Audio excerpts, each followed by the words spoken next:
अनामिका जी हर सुबह अपने भगवान से बस एक ही प्रार्थना करती, हे प्रभु, अगर मेरे हिस्से में सम्मान नहीं लिखा तो कम से कम इतना साहस देना कि मैं ये अपमान सह सकूं।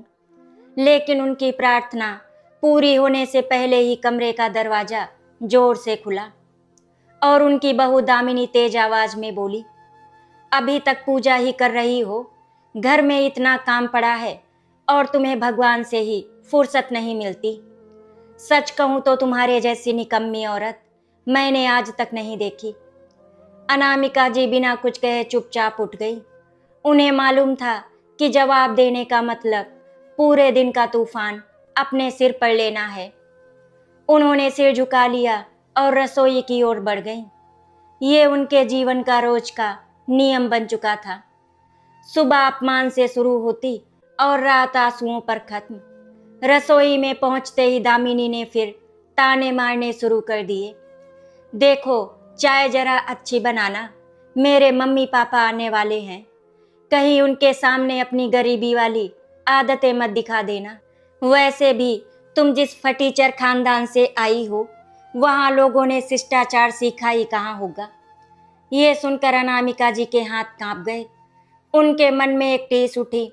जिस घर को उन्होंने अपनी मेहनत, त्याग और प्यार से बसाया था, उसी घर में आज उन्हें पराया बना दिया गया था।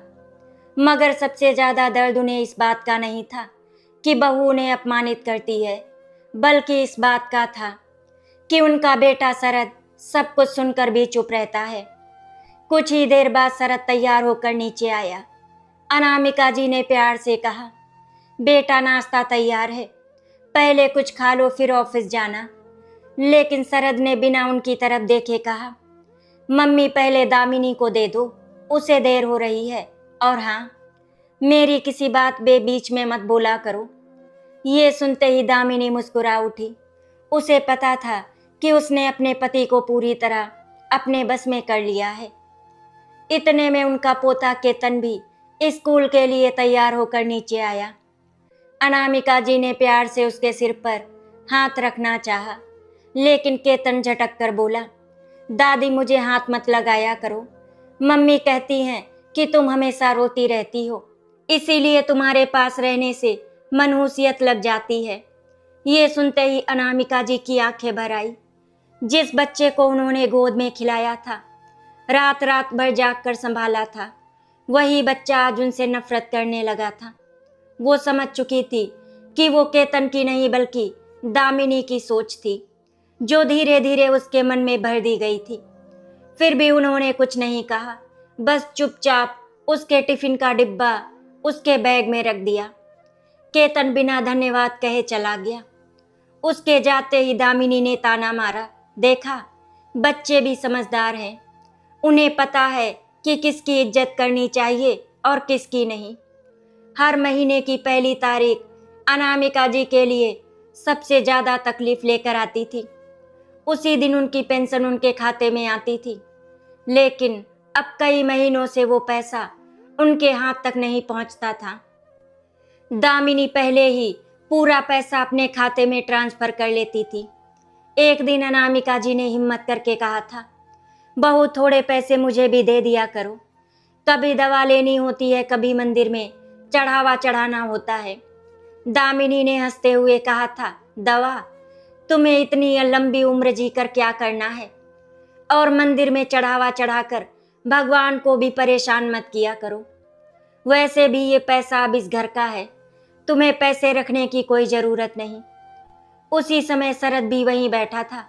अनामिका जी ने उम्मीद भरी नज़रों से उसकी तरफ देखा, लेकिन उसने अखबार से नज़र तक नहीं उठाई। उस दिन अनामिका जी को पहली बार महसूस हुआ था कि उनका बेटा अब उनका नहीं रहा, वो सिर्फ अपनी पत्नी का पति बनकर रह गया था। दामिनी को अपने अमीर मायके पर बहुत ही घमंड था। जब भी उसके माता पिता घर आते, वो जानबूझकर अनामिका जी को नौकरानी की तरह उनके सामने काम करवाती। एक दिन उसकी माँ ने हंसते हुए कहा, दामिनी तुम्हारी सास तो सच में बहुत सीधी है। दामिनी ने जवाब दिया, मम्मी सीधी नहीं, मजबूर है, इनके पास जाने के लिए कोई जगह ही नहीं है। इसीलिए जो कहो चुपचाप सह लेती हैं। तीनों जोर जोर से हंसने लगे। अनामिका जी रसोई में खड़ी सब सुन रही थी। उनके हाथों में चाय की ट्रे थी और आंखों में आंसू, लेकिन उन्होंने आंसू पोंछे और मुस्कुराने की कोशिश करते हुए चाय सामने रख दी। उन्हें डर था कि अगर आंसू गिर गए तो फिर नया तमाशा शुरू हो जाएगा। रात को अनामिका जी अकेले बरामदे में बैठी थी। सामने दीवार पर लगी अपने दिवंगत पति की तस्वीर से उन्होंने धीरे से कहा, देख रहे हो जी, जिस बेटे को हमने अच्छे संस्कार दिए वही आज मेरी आवाज तक सुनना नहीं चाहता। अगर आज तुम होते तो शायद मुझे ये दिन नहीं देखना पड़ता। हवा का एक झोंका आया और तस्वीर के पास रखा दीपक टिमटिमाने लगा। ऐसा लगा जैसे उनके पति भी उनकी बेबसी महसूस कर रहे थे। उसी रात उन्हें अपनी छोटी बहन राधिका की याद आई। 8 साल पहले राधिका अपने पति और बच्चों के साथ विदेश चली गई थी, जहां उसने अपने पति के साथ मिलकर कारोबार शुरू किया था और आज करोड़ों की मालकिन बन चुकी थी। लेकिन इतनी ऊंचाइयों पर पहुंचने के बाद भी उसने कभी अपनी बड़ी बहन का सम्मान करना नहीं छोड़ा था।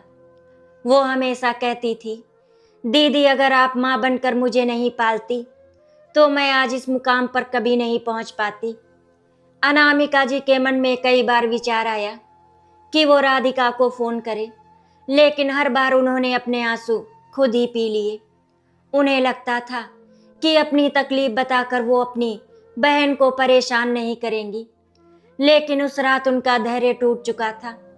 उन्होंने कांपते हाथों से पुरानी डायरी निकाली जिसमें राधिका का विदेशी नंबर लिखा हुआ था। कई मिनट तक वो मोबाइल हाथ में लेकर बैठी रही। उनकी उंगलियां कांप रही थी। आखिरकार उन्होंने नंबर मिला दिया। उधर घंटी बजी। कुछ ही पल बाद एक परिचित आवाज सुनाई दी, हेलो दीदी। ये आवाज सुनते ही अनामिका जी फूट फूट कर रो पड़ी। कई मिनट तक उनके मुंह से एक शब्द भी नहीं निकला। राधिका बार बार घबरा कर पूछती रही, दीदी क्या हुआ, आप रो क्यों रही हैं, सब ठीक तो है ना? लेकिन अनामिका जी की रुलाई रुकने का नाम नहीं ले रही थी। 8 वर्षों का दर्द, अपमान और अकेलापन आज उनकी आवाज बन चुका था। आखिर बहुत मुश्किल से उन्होंने खुद को संभाला और टूटी हुई आवाज में इतना ही कहा, राधिका अब मुझसे और नहीं सहा जाता। फोन के दूसरी तरफ बैठी राधिका की धड़कनें तेज हो चुकी थी। उन्होंने कभी भी अपनी बड़ी बहन की आवाज इस तरह टूटी हुई नहीं सुनी थी। माँ बाप के गुजर जाने के बाद उन्होंने खुद अपने आंसू छिपाकर छोटी बहन को पढ़ाया। उसे कभी भी किसी कमी का एहसास नहीं होने दिया। वही दीदी आज इस तरह बिलख रही थी। राधिका की भी आंखों से आंसू बह निकले। उन्होंने कांपती आवाज में कहा, दीदी भगवान के लिए मुझे सब सच बताइए। आखिर ऐसा क्या हो गया कि मेरी हिम्मत की मिसाल दीदी इस तरह टूट गई?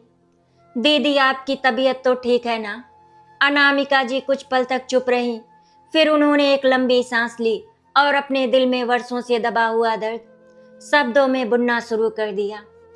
हर शब्द ऐसा था जैसे कोई घाव फिर से ताजा हो रहा हो। उन्होंने बताया कि पिछले कई वर्षों से इस घर में उनका कोई सम्मान नहीं रह गया है। बहू दामिनी उन्हें हर दिन अपमानित करती है। बेटा शरद अपनी पत्नी के सामने एक शब्द नहीं बोलता और पोता केतन भी अब उन्हें बोझ समझने लगा है। ये सब सुनते हुए राधिका का गला भर आया। अनामिका जी ने आगे कहा, राधिका मुझे सबसे ज्यादा दुख इस बात का है कि मेरा अपना बेटा सब कुछ देखकर भी चुप रहता है। जब दामिनी मुझे फटीचर खानदान की औरत कहती है तब भी शरद एक शब्द नहीं बोलता। मैं समझ नहीं पा रही हूँ कि मेरा बेटा कहाँ खो गया। ये कहते कहते उनकी आवाज फिर भर्रा गई। कुछ देर बाद अनामिका जी ने अपनी सबसे बड़ी पीड़ा बताई। राधिका तुम्हें पता है, तुम्हारे जीजा जी के जाने के बाद जो पेंशन मुझे मिलती है वो मेरे बुढ़ापे का सहारा थी, लेकिन अब वो भी मेरे पास नहीं रहती। हर महीने दामिनी पूरी पेंशन फोन से अपने खाते में ट्रांसफर कर लेती है। अगर मुझे अपनी दवा के लिए भी 100-200 रुपए चाहिए होते हैं तो मुझे उसके सामने हाथ फैलाने पड़ते हैं और वो पैसे देने से पहले इतना अपमान करती है कि कई बार मैं बिना दवा के ही दर्द सह लेती हूँ। ये सुनते ही राधिका की मुट्ठियां भींच गईं। उनका चेहरा गुस्से से लाल हो गया। करोड़ों का कारोबार संभालने वाली राधिका को आज पहली बार महसूस हुआ कि पैसों से बड़ी चीज रिश्तों का सम्मान होता है। अगर वो सम्मान ही छिन जाए तो दुनिया की हर दौलत बेकार है। अनामिका जी यही नहीं रुकी। उन्होंने बताया कि कुछ दिन पहले की बात है, उन्हें बहुत तेज बुखार था, पूरा शरीर कांप रहा था। उन्होंने दामिनी से कहा, बहू अगर हो सके तो डॉक्टर के पास ले चलो मुझे। लेकिन दामिनी ने ठंडी आवाज में जवाब दिया, इतनी उम्र में बुखार नहीं आएगा तो क्या जवानी आएगी। 2 गोली खाकर सो जाइए, मुझे आपकी सेवा करने का कोई शौक नहीं है। उसी समय शरद भी ऑफिस जाने के लिए तैयार हो रहा था। मैंने उससे भी कहा, बेटा अगर तुम छोड़ दो तो मैं डॉक्टर को दिखा लूं। लेकिन शरद ने घड़ी देखते हुए कहा, मम्मी मुझे ऑफिस के लिए देर हो रही है, शाम को देखेंगे। शाम आई रात आई लेकिन किसी ने उनकी तबीयत तक नहीं पूछी। वो पूरी रात तेज बुखार में अकेले तड़पती रहीं। अगले दिन खुद ही पास की दवा की दुकान तक पैदल गईं। लौटते समय चक्कर खाकर सड़क पर गिर पड़ी। पड़ोस की एक महिला ने उन्हें उठाकर घर पहुंचाया, मगर घर पहुंचते ही दामिनी ने उस महिला से यही कहा, आंटी आप क्यों परेशान होती हैं, इन्हें तो आदत है ड्रामा करने की। राधिका अब तक फूट फूट कर रो रही थी। उसके पति विक्रम जी जो पास ही बैठे कुछ जरूरी फाइलें देख रहे थे, उन्होंने पहली बार अपनी पत्नी को इस तरह टूटते देखा। उन्होंने घबराकर फोन स्पीकर पर करने को कहा। राधिका ने जैसे ही स्पीकर ऑन किया, अनामिका जी की सिसकियां पूरे कमरे में गूंज उठी। विक्रम जी ने पूरा सच सुना। उन्होंने अनामिका जी को अपनी सगी बड़ी बहन माना था। जब उनका कारोबार शुरू हुआ था तब सबसे पहले अनामिका जी ने ही अपनी बची हुई जमा पूंजी देकर उनकी मदद की थी। आज जो बिजनेस अरबों की ऊंचाइयों तक पहुंचा था, उसकी पहली नींव उसी त्याग पर रखी गई थी। विक्रम जी की आंखें भी नम हो गईं। उन्होंने राधिका की तरफ देखकर कहा, अब एक पल भी देर नहीं होगी। जिस बहन ने हमें जीवन दिया, आज अगर वही अपमान सह रही है तो ये हमारा भी अपमान है। उधर अनामिका जी ने कांपती आवाज में कहा, राधिका मैंने तुम्हें इसीलिए फोन नहीं किया कि तुम मुझे पैसे भेज दो। मुझे तुम्हारी दौलत नहीं चाहिए। मुझे सिर्फ इतना चाहिए कि कोई एक बार मेरे सिर पर हाथ रखकर कह दे कि मैं अकेली नहीं हूँ। कई बार मन करता है कि ये घर छोड़ दूँ, लेकिन फिर तुम्हारे जीजा जी की याद आ जाती है। उन्होंने जाते जाते यही कहा था, अनामिका चाहे कुछ भी हो जाए इस घर को कभी मत छोड़ना। बस उसी वचन को निभा रही हूँ। ये सुनते ही राधिका का सब्र टूट गया। उन्होंने आंसू पोंछे और दृढ़ आवाज में कहा, दीदी अब आप एक भी आंसू नहीं बहाएंगी। जिसने मेरी माँ जैसी दीदी को रुलाया है उसे उसके हर कर्म का हिसाब मिलेगा। मैं सिर्फ आपकी छोटी बहन नहीं हूँ, आपकी कर्जदार भी हूँ। आपने मुझे माँ बनकर पाला है, अब मेरी बारी है। मैं भारत आ रही हूँ, लेकिन किसी को मेरे आने की खबर मत होने देना। जिस दामिनी को अपने अमीर मायके पर इतना घमंड है, उसे जल्द ही पता चल जाएगा कि असली दौलत क्या होती है और असली संस्कार किसे कहते हैं। राधिका ने फोन रखते ही अपने आंसू पोंछे, लेकिन अब उनकी आंखों में दर्द नहीं, एक अडिग संकल्प दिखाई दे रहा था। उन्होंने तुरंत अपनी सचिव को रात की सबसे पहली फ्लाइट बुक करने का आदेश दिया। दूसरी तरफ दामिनी अपने कमरे में बैठी ये सोचकर मुस्कुरा रही थी कि उसने अपनी सास को पूरी तरह असहाय बना दिया है। रात के लगभग 2 बजे थे। एयरपोर्ट के अधिकारी झुककर उसका स्वागत कर रहे थे, लेकिन राधिका के मन में किसी सम्मान या शानो शौकत के लिए कोई जगह नहीं थी। उनका ध्यान सिर्फ अनामिका जी की कांपती हुई आवाज पर अटका हुआ था, जो बार बार उनके कानों में गूंज रही थी, राधिका मुझसे और नहीं सहा जाता। उन्होंने सीट के सामने लगी खिड़की से बाहर फैले अंधेरे को देखा और उन्हें वो दिन याद आया जब माँ बाप के अचानक गुजर जाने के बाद पूरा गांव यही कह रहा था कि अब दोनों बहनों का जीवन बर्बाद हो जाएगा। लेकिन तभी अनामिका जी ने छोटी सी उम्र में ही माँ और पिता दोनों की जिम्मेदारी अपने कंधों पर उठा ली थी। वो खुद अधपेट खाकर राधिका को भरपेट खाना खिलाती थी, अपनी पढ़ाई छोड़कर सिलाई करती, लोगों के घरों में पापड़ और अचार बनाकर बेचती ताकि छोटी बहन की पढ़ाई ना रुके। कई बार रात को जब राधिका सो जाती तब अनामिका जी चुपके से रोती थी, मगर सुबह होते ही मुस्कुराकर कहती, मेरी बहन खूब पढ़ेगी और बहुत आगे जाएगी। उन्हीं त्यागों की बदौलत आज राधिका करोड़ों की मालकिन थी। उनकी हर सफलता के पीछे उनकी बड़ी बहन का संघर्ष छिपा था और आज वही बहन अपने ही घर में अपमानित हो रही थी। ये सोचते ही राधिका की आंखें फिर भर आई। उधर भारत में सुबह हो चुकी थी। अनामिका जी रोज की तरह सबसे पहले उठकर पूरे घर की सफाई कर रही थी।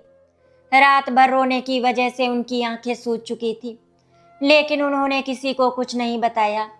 तभी दामिनी नींद से उठी और रसोई में पहुंचते ही बोली, अभी तक नाश्ता तैयार नहीं हुआ, मुफ्त की रोटियां तोड़ना कोई तुमसे सीखे। अनामिका जी ने धीरे से कहा, बहू आज तबीयत थोड़ी ठीक नहीं लग रही। लेकिन उनकी बात पूरी होने से पहले ही दामिनी ने झल्लाकर कहा, मुझे हर दिन तुम्हारे बहाने नहीं सुनने। शरद भी वहीं खड़ा था। उसने एक नज़र अपनी माँ की तरफ देखा, मगर अगले ही पल मोबाइल निकालकर ऑफिस की बातें करने लगा। उसकी खामोशी ने फिर साबित कर दिया कि अब उसके लिए उसकी माँ की तकलीफ का कोई महत्व नहीं बचा था। थोड़ी देर बाद केतन स्कूल जाने के लिए नीचे आया। उसने अपना बैग सोफे पर फेंकते हुए ऊंची आवाज में कहा, दादी मेरे जूते साफ क्यों नहीं किए? स्कूल में सब मेरा मजाक उड़ाएंगे। अनामिका जी जल्दी जल्दी जूते साफ करने लगी। तभी उनका हाथ कांप गया और पॉलिश का थोड़ा सा दाग केतन की यूनिफॉर्म पर लग गया। केतन गुस्से से चिल्लाया, आपसे एक काम भी ठीक से नहीं होता। सच में मम्मी ठीक ही कहती हैं कि अब आप किसी काम की नहीं हो। ये कहते हुए उसने दादी का हाथ झटक दिया। अनामिका जी का संतुलन बिगड़ा और वो फर्श पर गिर पड़ी। उनकी कोहनी छिल गई, लेकिन उससे कहीं ज्यादा उनके दिल को चोट पहुंची। दामिनी ये सब देखकर भी मुस्कुराती रही। उसने बेटे से कहा, चलो देर हो रही है, इनके नाटक में मत पड़ो। दोनों घर से निकल गए और अनामिका जी अकेले फर्श पर बैठी अपने घुटनों को पकड़कर रोती रही। दोपहर के समय दामिनी के मायके से उसकी माँ का फोन आया। दामिनी पूरे गर्व से बोली, मम्मी यहाँ सब मेरे इशारों पर चलता है। सास तो अब बिल्कुल चुप हो गई हैं। उसकी पेंशन भी हर महीने मेरे खाते में आ जाती है। अब उसे समझ आ गया है कि इस घर में उसकी कोई औकात नहीं। इधर उसकी माँ हंसते हुए बोली, बिल्कुल सही कर रही हो, बूढ़े लोगों को ज्यादा सिर पर नहीं चढ़ाना चाहिए। दोनों की बातें अनामिका जी ने अनजाने में सुन ली। उनके दिल में जैसे किसी ने खंजर घोंप दिया हो। उन्होंने कभी सपने में भी नहीं सोचा था कि जिस बहू को उन्होंने बेटी समझकर अपनाया, वही आज उन्हें इस तरह अपमानित करेगी और उनके दुख पर हंसेगी। उसी समय हजारों किलोमीटर दूर आसमान में उड़ता विमान भारत की सीमा में प्रवेश कर चुका था।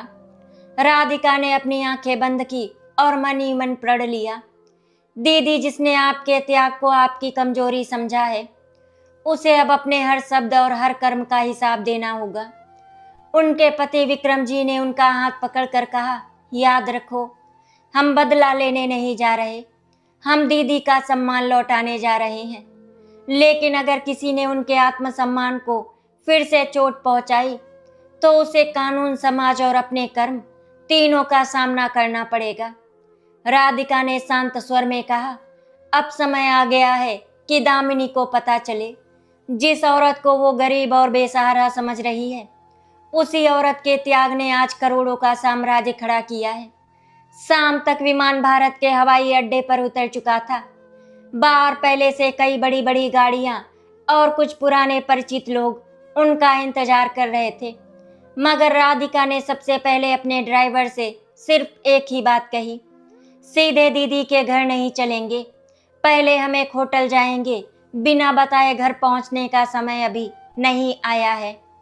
मैं अपनी आंखों से देखना चाहती हूँ कि मेरी दीदी के साथ कैसा व्यवहार किया जाता है। सच जितना अपनी आंखों से दिखाई देता है उतना बातों से नहीं, क्योंकि मैं बहुत अच्छी तरह से जानती हूँ अभी भी दीदी ने मुझे बहुत कुछ नहीं बताया है। उधर उसी शाम दामिनी पूरे आत्मविश्वास से अपने दोस्तों के सामने सेखी बघार रही थी। मेरी सास अब पूरी तरह मेरे काबू में है। इस दुनिया में कोई नहीं है जो उसकी मदद कर सके। उसकी ये बात सुनकर सभी हंस पड़े। शहर के एक आलीशान होटल के कमरे में बैठी राधिका खिड़की से बाहर देख रही थी। उनकी आंखों के सामने बार बार अपनी बड़ी बहन का आंसुओं से भीगा चेहरा घूम रहा था। करोड़ों का कारोबार, सैकड़ों कर्मचारी और विदेश की चमक दमक भी उस दर्द को कम नहीं कर पा रही थी जो उन्हें अपनी दीदी की हालत जानकर मिला था। उन्होंने तय कर लिया था कि आज वो बिना किसी पहचान के अपनी बहन के घर जाएंगी। वो किसी मेहमान की तरह नहीं बल्कि एक साधारण महिला बनकर उस घर की सच्चाई अपनी आंखों से देखेंगी। सुबह लगभग 9 बजे राधिका ने साधारण सूती साड़ी पहनी, चेहरे पर चश्मा लगाया और अपने ड्राइवर के साथ अनामिका जी के घर के पास पहुंच गई। उन्होंने गाड़ी कुछ दूरी पर रुकवाई और पैदल ही घर की ओर बढ़ने लगी। जैसे ही वो घर के बाहर पहुंची, अंदर से दामिनी की तेज आवाज सुनाई दी, अरे बुढ़िया, कितनी बार कहा है कि पहले मेरे कमरे की सफाई किया करो। तुम्हें समझ में क्यों नहीं आता? खाना खाने के अलावा कोई काम ठीक से नहीं होता तुमसे। राधिका का दिल धक से रह गया। उन्होंने खिड़की के पास जाकर अंदर झांका। सामने का दृश्य देखकर उनकी आंखें नम हो गई। उनकी बड़ी बहन अनामिका जी हाथ में पोछा लिए झुकी हुई थी। उनकी कमर दर्द से कांप रही थी, लेकिन फिर भी वो बिना कुछ कहे फर्श साफ कर रही थी।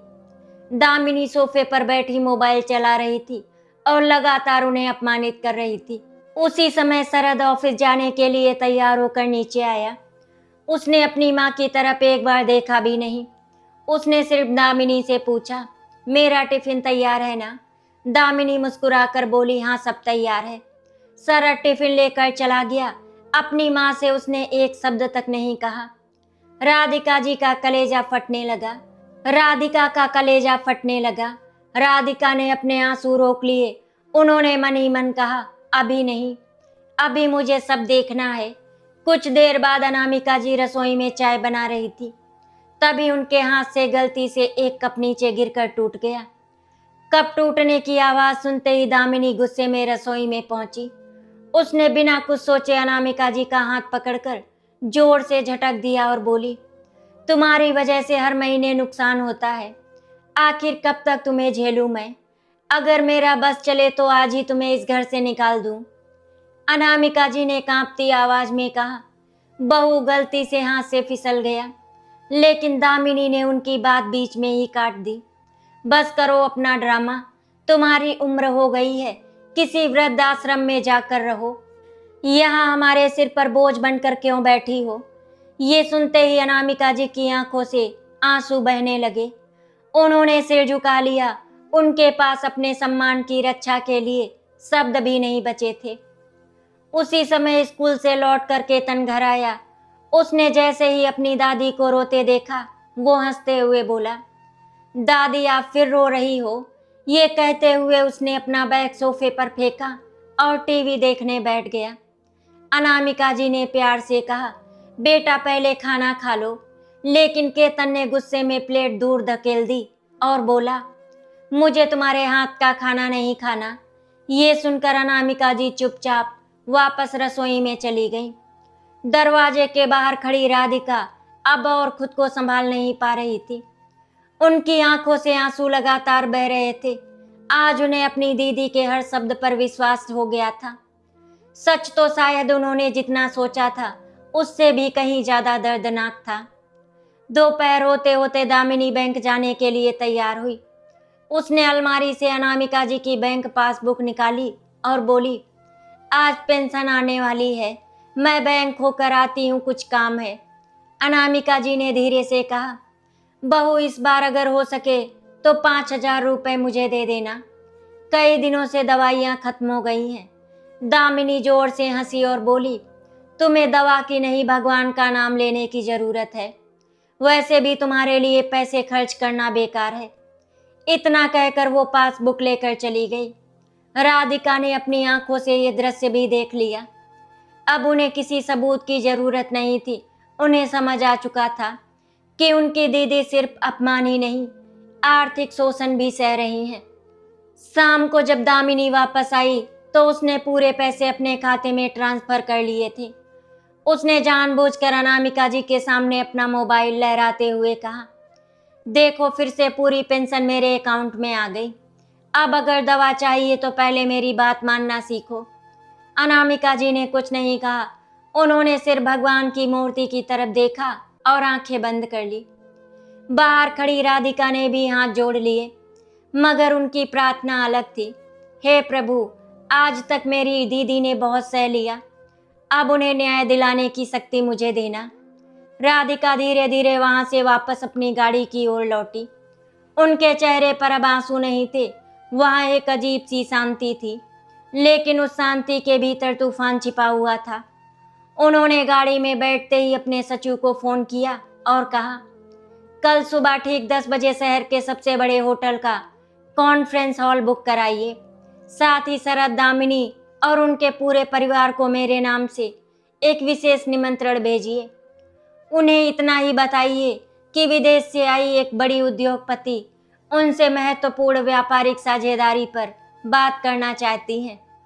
उन्हें मेरी असली पहचान अभी नहीं पता चलनी चाहिए। फोन रखते ही राधिका ने खिड़की से बाहर देखा और बहुत धीमे स्वर में बोली, दामिनी, तुमने मेरी दीदी को गरीब समझकर अपमानित किया है। कल तुम्हें पता चलेगा कि जिस औरत को तुमने नौकरानी बना रखा है, उसी के त्याग पर आज करोड़ों का साम्राज्य खड़ा है और तुम्हारे घमंड का अंत अब बहुत करीब है। अगले दिन सुबह ठीक 10 बजे शहर के सबसे बड़े 5 सितारा होटल का भव्य कॉन्फ्रेंस हॉल रोशनी से जगमगा रहा था। देश विदेश के बड़े उद्योगपति, व्यापारिक साझेदार और मीडिया के कुछ चुनिंदा लोग वहां मौजूद थे। प्रवेश द्वार पर एक बड़ा सा बोर्ड लगा था, आरवी ग्लोबल ग्रुप विशेष व्यापारिक सम्मेलन। दामिनी जैसे ही वहां पहुंची, उसकी आंखें चमक उठी। उसने मन ही मन सोचा, अगर इस कंपनी से साझेदारी हो गई तो समाज में हमारा रुतबा और बढ़ जाएगा। शरद भी नए सूट में पूरे आत्मविश्वास के साथ उनके साथ खड़ा था। दोनों को ये बिल्कुल भी अंदाजा नहीं था कि आज उनकी जिंदगी का सबसे बड़ा सच उनके सामने आने वाला है। दामिनी ने गर्व से अपने माता पिता की ओर देखा और बोली, देखा मम्मी, बड़े लोग अब खुद हमें मिलने के लिए बुला रहे हैं। उसकी माँ मुस्कुराकर बोली, मैंने कहा था ना, तुम्हारी किस्मत बहुत बड़ी है। लेकिन नियति उनके लिए कुछ और ही लिख चुकी थी। कुछ ही देर बाद पूरे हॉल की लाइटें हल्की हो गई और मंच पर उद्घोषणा हुई, कृपया आरवी ग्लोबल ग्रुप की चेयरपर्सन राधिका विक्रम जी का स्वागत करें। अगले ही पल राधिका मंच पर पहुंची। पूरा हॉल तालियों से गूंज उठा। सभी लोग सम्मान में खड़े हो गए, लेकिन जैसे ही शरद और दामिनी ने मंच की ओर देखा, उनके पैरों तले जमीन खिसक गई। दामिनी की आंखें फैल गईं। उसके मुंह से अनायास निकला, ये तो। शरद भी स्तब्ध रह गया।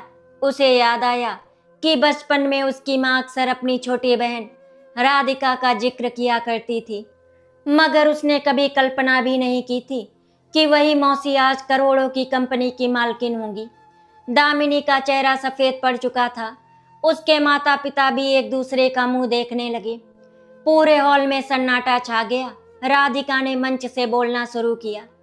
उनकी आवाज शांत थी, लेकिन हर शब्द सीधे दिल में उतर रहा था। उन्होंने कहा, आज मैं व्यापार की बात करने नहीं आई हूँ। आज मैं उस महिला की बात करने आई हूँ जिसने अपना पूरा जीवन दूसरों के लिए जिया, जिसने छोटी सी उम्र में माँ बाप खो दिए, लेकिन रोने की बजाय अपनी छोटी बहन को माँ बनकर पाला, जिसने अपनी इच्छाएं, अपने सपने और अपनी खुशियाँ त्याग दी ताकि उसकी बड़ी बहन पढ़ लिख कर आगे बढ़ सके। आज अगर मैं इस मंच पर खड़ी हूँ, अगर मेरे पास करोड़ों का कारोबार है, अगर दुनिया मुझे सम्मान देती है, तो उसकी सबसे पहली हकदार मेरी बड़ी बहन अनामिका है। इतना कहते ही उन्होंने मंच के सामने बैठे लोगों की ओर इशारा किया। उसी समय होटल के मुख्य द्वार से अनामिका जी अंदर आई। उन्हें देखकर पूरा हॉल खड़ा हो गया। हर तरफ तालियां बजने लगी, लेकिन अनामिका जी को समझ ही नहीं आ रहा था कि आखिर हो क्या रहा है। राधिका तेजी से मंच से नीचे उतरी और अपनी बड़ी बहन के चरणों में झुक गई। पूरा हॉल ये दृश्य देखकर भावुक हो गया। राधिका की आंखों से आंसू बह रहे थे। उन्होंने भर्राई आवाज में कहा, दीदी, आज जो कुछ भी मेरा है वो आपका है। आपने मुझे माँ बनकर पाला। अगर आपने अपने सपनों की बलि ना दी होती तो मैं आज यहाँ कभी खड़ी नहीं होती। दुनिया मुझे करोड़पति कहती है, लेकिन मेरी सबसे बड़ी दौलत आप है। ये सुनकर अनामिका जी फूट फूट कर रो पड़ी। उन्होंने तुरंत राधिका को उठाया और गले से लगा लिया। दोनों बहनें वर्षों बाद एक दूसरे से लिपट कर रो रही थी। पूरे हॉल की आंखें नम थी। वहां मौजूद हर व्यक्ति इस रिश्ते की गहराई महसूस कर रहा था। कुछ पल बाद राधिका ने अपना चेहरा दामिनी की ओर घुमाया। उनकी आंखों में अब आंसू नहीं बल्कि आत्मसम्मान की दृढ़ चमक थी। उन्होंने शांत लेकिन कठोर स्वर में कहा, दामिनी, तुम्हें अपने अमीर मायके पर बहुत घमंड था ना। तुम मेरी दीदी को हर दिन फटीचर खानदान की औरत कहती थी। तुमने हर महीने उनकी पेंशन तक अपने खाते में ट्रांसफर कर ली। उन्हें दवा के लिए तरसाया। अपने बेटे और अपने बच्चे के सामने उनका अपमान किया। तुम्हें लगता था कि उनका इस दुनिया में कोई नहीं है, लेकिन तुम भूल गई कि जिसने मुझे खड़ा किया, उसके सम्मान के लिए मैं पूरी दुनिया से लड़ सकती हूँ। दामिनी का सिर शर्म से झुक गया। उसकी आंखों से आंसू बहने लगे। उसके पास कोई जवाब नहीं था। राधिका ने वहीं मौजूद बैंक अधिकारियों और अपने कानूनी सलाहकारों को बुलाया। उन्होंने सभी दस्तावेज सबके सामने रख दिए और बोली, आज से मेरी दीदी की पूरी पेंशन केवल उनके व्यक्तिगत खाते में जाएगी। कोई भी उस पर अधिकार नहीं करेगा। उनके इलाज, देखभाल और सम्मान की पूरी जिम्मेदारी मैं उठाती हूँ। और अगर भविष्य में किसी ने उनके साथ दुर्व्यवहार किया तो कानून अपना काम करेगा। ये सुनते ही शरद के चेहरे का रंग उड़ गया। वो दौड़कर अपनी माँ के पैरों में गिर पड़ा और रोते हुए बोला, माँ, मुझे माफ कर दो। मैं अपनी पत्नी के मोह में इतना अंधा हो गया था कि आपका दर्द देख ही नहीं पाया। मैं बहुत बड़ा अपराधी हूँ। उसके आंसू सच्चे थे। वर्षों बाद उसे अपनी गलती का एहसास हुआ था। दामिनी भी रोते हुए अनामिका जी के सामने आकर खड़ी हो गई। उसने कांपते हुए हाथ जोड़ लिए और बोली, माँ जी, मैंने हमेशा आपके त्याग को आपकी मजबूरी समझा। मुझे लगा पैसा ही सबसे बड़ी ताकत है, लेकिन आज समझ में आया कि असली अमीरी संस्कारों और रिश्तों में होती है। मैंने बहुत बड़ा पाप किया है। अगर हो सके तो मुझे माफ कर दीजिए। उसके माता पिता भी शर्म से सिर झुकाए खड़े थे। उन्हें आज पहली बार एहसास हुआ कि उन्होंने अपनी बेटी को धन का घमंड तो दिया, लेकिन इंसानियत के संस्कार नहीं दिए। अनामिका जी ने कुछ क्षण तक सभी की ओर देखा। उनके चेहरे पर दर्द की जगह अब शांति थी। उन्होंने धीरे धीरे शरद और दामिनी को उठाया, फिर बोली, तुम लोगों ने मेरे साथ जो किया वो मैं कभी नहीं भूल सकती। आज मैं अपने लिए खुद फैसला लेना चाहती हूँ। तुम लोग अपने लिए एक नया घर ढूंढ लो, क्योंकि मैं अपने घर को छोड़कर कहीं नहीं जाऊंगी। मैंने अपने पति को वचन दिया था और मैं वो वचन मरते दम तक निभाऊंगी। ये सुनकर दामिनी को बहुत बड़ा झटका लगा, लेकिन राधिका बहुत खुश हो गई। राधिका को अब उसकी दीदी आत्मविश्वास से भरी हुई दिखाई दे रही थी। विक्रम राधिका को देखकर मुस्कुरा रहे थे, जैसे वो राधिका से कह रहे थे कि दीदी का आत्मसम्मान वापस लौट आया है। शरद और दामिनी मुंह लटका कर वहां से चले गए। अनामिका ने एक बार फिर राधिका को गले लगा लिया और बोली, राधिका, यहाँ आने के लिए तेरा बहुत बहुत धन्यवाद। तेरे आ जाने से मुझे बहुत हिम्मत मिली। काश ये सब मैंने पहले ही तुझे बता दिया होता तो आज ये नौबत नहीं आती। दीदी, मुझे तो आपके लिए आना ही था। अनामिका जी राधिका और विक्रम को लेकर घर गईं। दोनों बहनों ने मिलकर चाय नाश्ते की तैयारी की। पता नहीं कितने सालों बाद आज अनामिका जी खुलकर हंसी थी। शरद और दामिनी किचन में आए।